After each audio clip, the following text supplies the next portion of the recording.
Kung gaano kabilis sumipa ang presyo ng produktong petrolyo, hindi naman daw yan agad-agad bababa ayon sa Energy Department.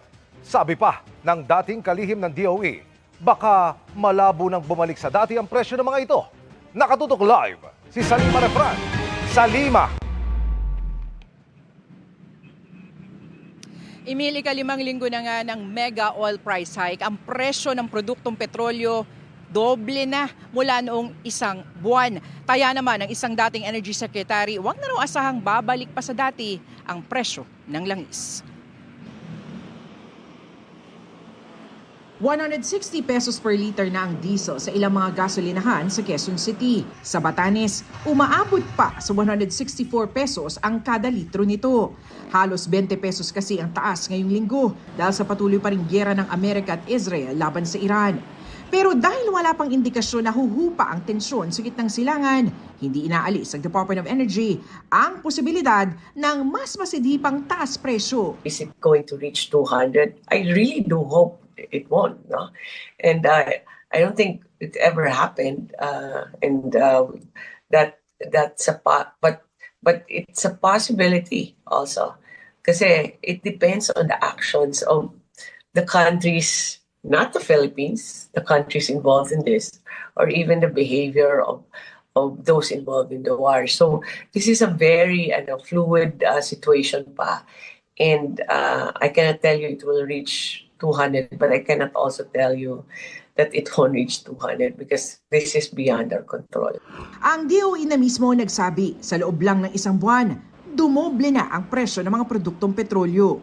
In a matter of 1 month, our price has gone up to more than 100% increase, no? So sobrang, this is like by far the fastest and the highest increase of our oil prices. Sinilip ng GMA News Research ang datos ng DOE at kinumpara ang presyo bago at pagkatapos ng pagsiklab ng digmaan sa gitnang silangan. Ang pinakamurang diesel noon, nasa 48 pesos lang kada litro ang presyo. Pero ilang linggo matapos atakihin ng Amerika at Israel ang Iran noong February 28, nasa 125 pesos per liter na ang pinakamurang diesel ngayon. Higit doble ang tinaas. Ang pinakamahal naman na diesel noon, mahigit 73 pesos per liter lang. Pero pumapalo na ngayon sa mahigit 170 pesos na mas mataas ng halos 100 piso. Ang pinakamurang gasolina naman noon, nasa mahigit 52 pesos per liter lang. Pero ngayon, nasa mahigit 87 pesos na.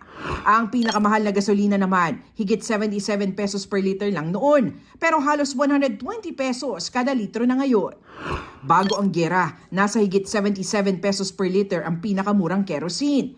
Pero nasa halos 158 pesos per liter na ngayon. Higit 100% ang tinaas. Ang pinakamahal na kerosene, nasa higit 98 pesos per liter noon. Pero ngayon, nasa 178 pesos per liter na. Ang masaklap, sabi ni dating Energy Secretary at later Governor Jericho Petilla, malabo nang bumalik sa dating presyo ang mga produktong petrolyo. Bagay na sinang-ayunan ng kasalukuyang Energy Secretary na si Sharon Garin. Huwag na kayong umasa, babalik pa ng 61 yan. Okay, fearless forecast is basically ang diesel will be 100 or a little over 100 and then gasoline is a little under 100 pag nag-normalize na lahat. Dahil maraming infrastructure na nasira. There is a structural change already in the oil industry. Kaya I would go along with the point of former Secretary Petilla.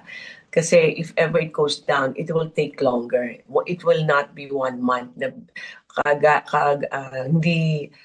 Kung gaano kabilis ang pag-akyat ng presyo, hindi ganun po kabilis yung pagbaba ng presyo. 900,000 barrels ng petrolyo ang inaasahang darating ngayong Abril. Pinag-aaralan na rin ng DOE ang pag-angkat ng petrolyo sa iba't ibang bansa. Pag nag-worsen si Middle East, at least we have other options like Americas or even Africa, Australia. So kailangan mag-open tayo ng agreements there so that we can access also from other countries.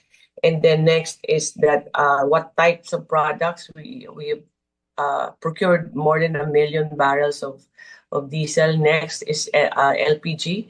And then I think we are targeting about 2 million with the budget that we have been given, 2 million barrels.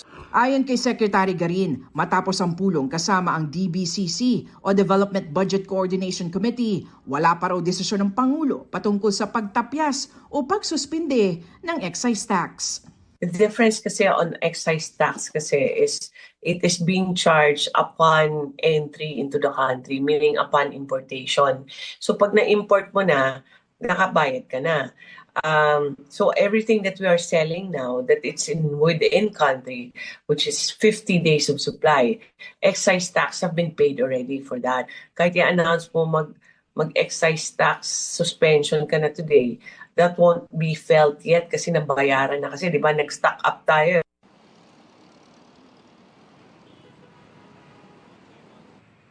Emil, ayon nga sa Department of Energy, hintayin na lamang daw ang desisyon ng Pangulo patungkol sa pagtapyas o pagsuspende ng excise tax. Pero hindi raw agad mararamdaman yan. Yan muna, latest mula nga dito sa Quezon City. Emil.